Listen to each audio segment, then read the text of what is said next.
آپ کیا سمجھتے ہیں کہ ظاہر ہے آپ ایک ایکٹیوسٹ سے آپ پارلیمنٹیرین بن گئے ہیں، کیا واقعی اس پورے سسٹم میں، اس اکانومی میں نوجوانوں کے لیے اتنی گنجائش ہے کہ وہ اپنا پوٹینشیل یوٹیلائز کر سکیں جتنا ان کو کرنا چاہیے؟ دیکھیں، ایک طرف تو جہاں آئی ٹی سیکٹر کی بات ہو رہی تو ریسنٹلی انہوں نے آئی ٹی انڈسٹری پہ ٹیکسز لگائے، جس کی وجہ سے نوجوانوں جو بھی وہاں کاروبار کر رہے تھے آن لائن، ان کی کمر ٹوٹ گئی ہے۔ نمبر ایک۔ نمبر دو یہ کہ انٹرنیٹ جو ہے وہ ہر 2 ہفتے میں ایک بار شارک کھا جاتی، پتہ نہیں کون سی شارک ہے جو جب بھی کوئی احتجاج کی یا کوئی صورتحال آتی تو شارک پہنچ جاتی۔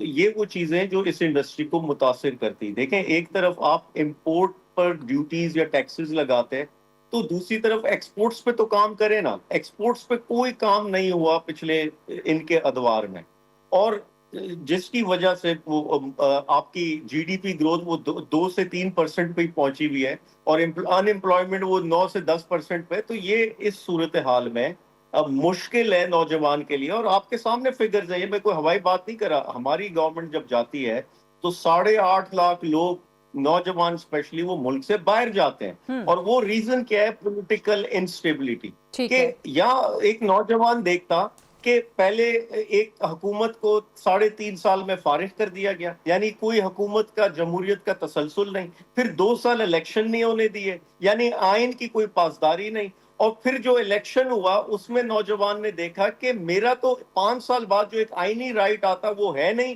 یہ ملک اشرافیہ کے لیے، میرے لیے تو ہے ہی نہیں۔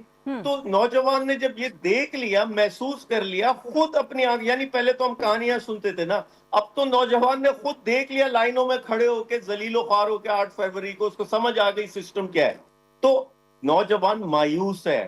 یہ اس کے لیے ضروری ہے کہ صاف اور شفاف الیکشن ہو، صاف اور شفاف ادارے جو ہے وہ غیر متنازع ہوں، ادارے غیر جانبدار ہوں، انصاف کی فراہمی ہو، بیلنس آف پاور ہو، قانون کی حکمرانی ہو۔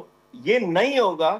اب آپ بتائیں نا، یہ روزانہ فگرز دیتے ہیں کہ فسکل سرپلس ہو گیا، کرنٹ اکاؤنٹ سرپلس ہو گیا۔ مجھے بتائیں کتنی فورن ڈائریکٹ انویسٹمنٹ آئی ہے؟ آپ کی ایم این سیز یہاں پہ بند ہو رہی ہیں۔ ریسنٹلی جیلٹ بند ہوا ہے، اس سے پہلے ایک اور جی، بڑی ملٹی بڑی نیشنل کمپنیز بند ہوئی ہیں، بند بالکل۔ ہو رہی ہے۔ وہ بند ہو رہی ہیں، اس سے ان امپلائمنٹ آ رہی ہے آپ کو۔ تو اور اسی لیے نوجوان اب باہر جا رہا ہے۔ باہر ٹھیک، جانے میں بھی آپ کہہ رہے ہیں مسائل کہ یہ ہے سسٹم کی کہ ہماری ٹرانسپیرنسی، اچھا یہ بڑا امپورٹنٹ آپ نے، ہماری ہاں جو ٹیکنیکل ایجوکیشن یا اکیڈمیا ہے، اس کا مس میچ ہے جابز کے ساتھ۔ ٹھیک ہے۔ یعنی وہ جابز ملتی، ہمارے لوگ اس قابل ہی نہیں ہوتے کہ وہ باہر جابز اویل کر سکیں، چاہے وہ اسکل، چاہے وہ لیبر کی اسکلز ہو یا وہ ٹیکنیکل ایجوکیشن ہو۔ ٹھیک تو ہے۔ اور اب یہ پوچھیں گے تو میں اگلی باری میں بتاؤں گا ہمارے دور میں کیا کام کیا گیا اس پہ۔ آپ لوگوں نے جو نوجوانوں کو ایک طرح سے انتہا پسندی کی طرف آپ لے گئے ہیں، یعنی کہ سیاسی انتہا پسندی وہ کہہ رہے ہیں، وہ سب سے بڑا نقصان ہے۔ اب آپ کہہ رہے تھے، میں بتاؤں گا جلدی سے، کوئکلی لاسٹ کامنٹ ہے، اس میں ذرا بتا دیجئے۔ میں نادر سے یہ پوچھتا ہوں، جب محترمہ بے نظیر بھٹو جنرل ضیاء الحق کے خلاف احتجاج کر رہی تھی، مزاحمت کر رہی تھی، تو کیا وہ نوجوانوں کو بدظن کر رہی تھی اپنے ریاستی اداروں سے؟